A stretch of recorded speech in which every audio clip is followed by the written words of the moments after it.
Hello and welcome back to another video. Today here again with the Test Drive Unlimited Solar Crown demo, which, while I had access to it, I went and test drove every car that I could in it.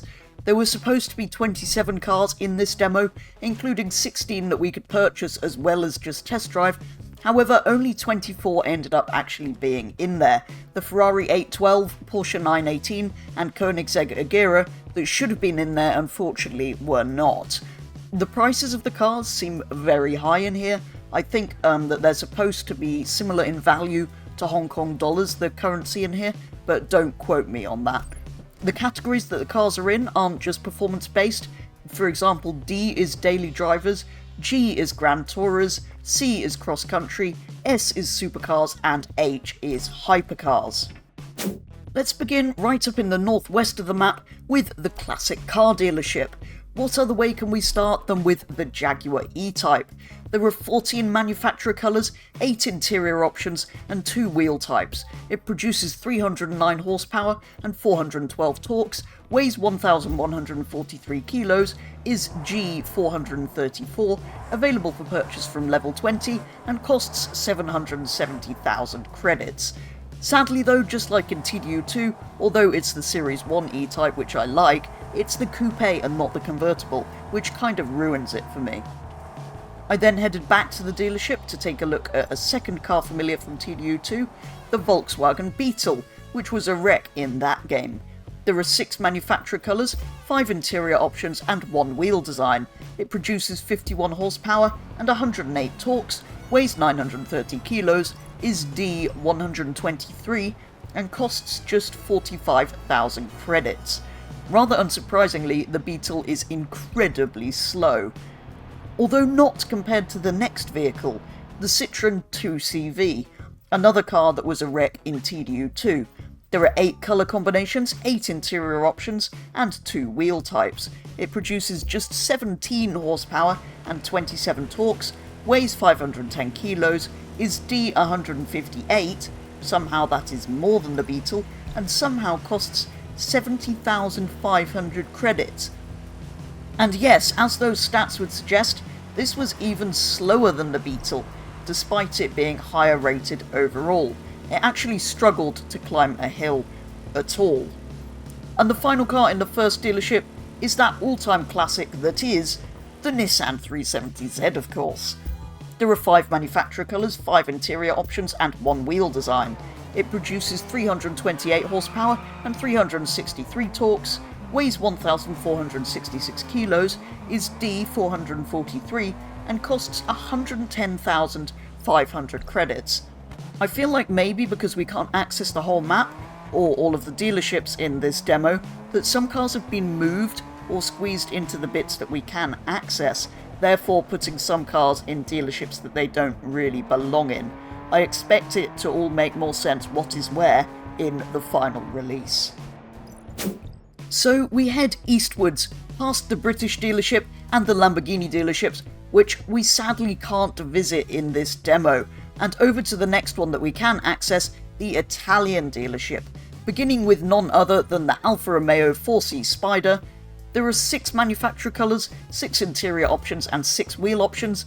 It produces 236 horsepower and 350 torques, weighs 940 kilos, is S462, available for purchase from level 30, and costs 833,500 credits.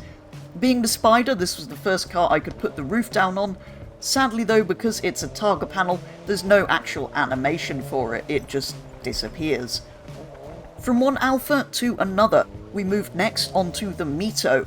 There are 6 manufacturer colours, 4 interior options and 2 wheel types. It produces 169 horsepower and 250 torques, weighs 1,145 kilos, is D259 and costs 36,500 credits.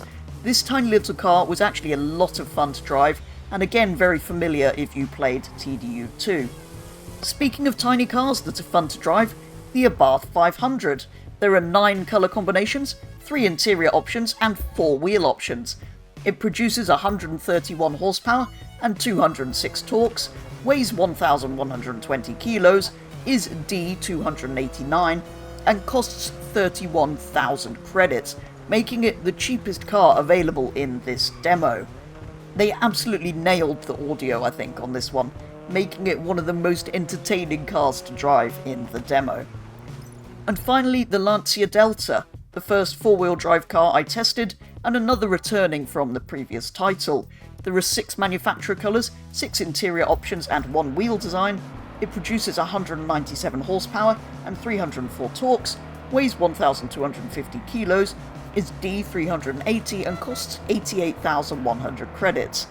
This Delta has one of the best sounding horns in the game, but sadly the indicators on the dashboard don't appear to illuminate like they did in everything else. Next we head over to the luxury dealership, which contains a sports car, a Grand Tourer, and a supercar. This also makes it the least populated dealership with only 3 vehicles, although this is where the Koenigsegg Agera should have been available for test. Let's start though with the Alpine A110, which was the starter car that I went for in this demo. There are 6 manufacturer colours, 3 interior options and 3 wheel types. It produces 248 horsepower and 320 torques, weighs 1,123 kilos, is D433 and costs 96,000 credits. Given this was my choice of starter car, I've driven it more than anything else during this demo, and I've been really enjoying it, although my one is slightly upgraded. The Aston Martin DB11 is one of the few other cars I've bought in this demo, although I don't think it was supposed to be purchasable. There are 13 manufacturer colours, 6 interior options and 4 wheel options. It produces 600 horsepower and 700 torques, weighs 1,870 kilos, is G547 and costs 830,000 credits, which makes it the most expensive car that we can actually purchase during the demo. This has such a great Aston Martin V12 sound. At this point it was by far the most powerful car I'd tested as well, so it did take a little bit of getting used to. The third car in this dealership is the Nissan GT-R, another one we know from TDU2. There are 5 manufacturer colours, 2 interior options and 3 wheel options. It produces 478 horsepower and 583 torques, weighs 1,790 kilos, is S561, available for purchase from level 30, and for some reason costs 1,416,000 credits, making it roughly 50% more than the DB11 somehow. Being a GTR though, the launch from a standstill made even that Aston look slow, and the backfires from the exhaust were absolutely insane on this one. There are 2 American dealerships within this top half of the map, but this one is the only one we could access during the demo. It also contains a couple of classic American vehicles, which I think may end up in a classic dealership in the full game. Let's start with one of those classics then, this Mustang, which was one of the starter cars in TDU2.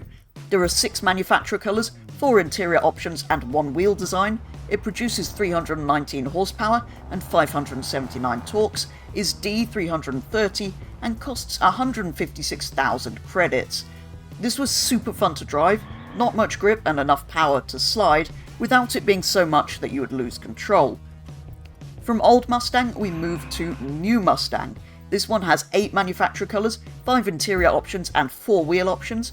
It produces 453 horsepower and 570 torques, which is actually less torque than the classic, weighs 1,721 kilos, is D501 and costs 114,500 credits. Both of these Mustangs sounded great. This modern one had some pretty loud backfires too. Next up, the Corvette ZR1. There are 10 manufacturer colours, 10 interior options and 4 wheel options. It produces 744 horsepower and 970 torques, weighs 1,615 kilos, is S664 and costs a ridiculous 1,602,000 credits. I didn't notice it at the time, but watching the footage back, it would appear that there was an option to put the roof down on this Corvette, just like there was on the Alpha 4C. And finally in this dealership, the legendary Shelby Cobra Daytona Coupe. There is only 1 manufacturer colour and 1 interior option. but you can choose from two wheel options.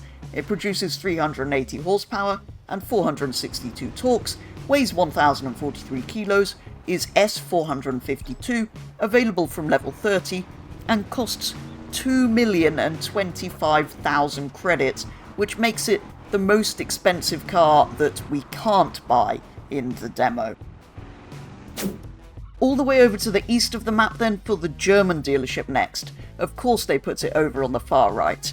This is actually where the Porsche 918 was supposed to be available for test. There are, however, plenty of other cars in here, so let's start with the Audi TT RS. There are 9 manufacturer colours, 5 interior options and 7 wheel options. It produces 343 horsepower and 479 torques, weighs 1,400 kilos, is D502, and costs 548,500 credits. I know I've mentioned the sounds a lot in this video, but this one really does have a distinctive 5-cylinder quality to it. So then, next, the BMW M4, which I think I accidentally called an M8 when I first saw it in a trailer. There are 6 manufacturer colours, 8 interior options and 4 wheel options. It produces 503 horsepower and 650 torques, is G553, available from level 20, and costs 750,500 credits. Next up, another throwback to TDU2, the Mercedes SLK 55 AMG, which I'm actually really pleased to see return for this game. There are 8 manufacturer colours, 6 interior options and 3 wheel options. It produces 354 horsepower and 510 torques, weighs 1,540 kilos, is D404 and costs 228,000 credits. This one I of course had to put the roof down on. And finally, a car that doesn't sound great, the Porsche Taycan Cross Turismo. There are 10 manufacturer colours, 10 interior options and 2 wheel options. It produces 739 horsepower and 1,050 torques, weighs 2,320 kilos, is G600, available to purchase from level 20, and costs 1,459,000 credits. So if the depreciation in this game is accurate, by the time the full game comes out, it will cost us about 28p. I was actually slightly surprised how fast this thing was. And finally, we run to the hills to the off-road dealership. This one actually contains the most vehicles. There are 5. So let's start with the Ford Raptor. It has 7 manufacturer colours, 5 interior options and 2 wheel designs, produces 433 horsepower and 686 torques, weighs 2,594 kilos, is C312 and costs 82,312 credits. Then we have another TDU2 favourite, the Audi Q7 V12. There are 5 manufacturer colours, 4 interior options and 2 wheel designs.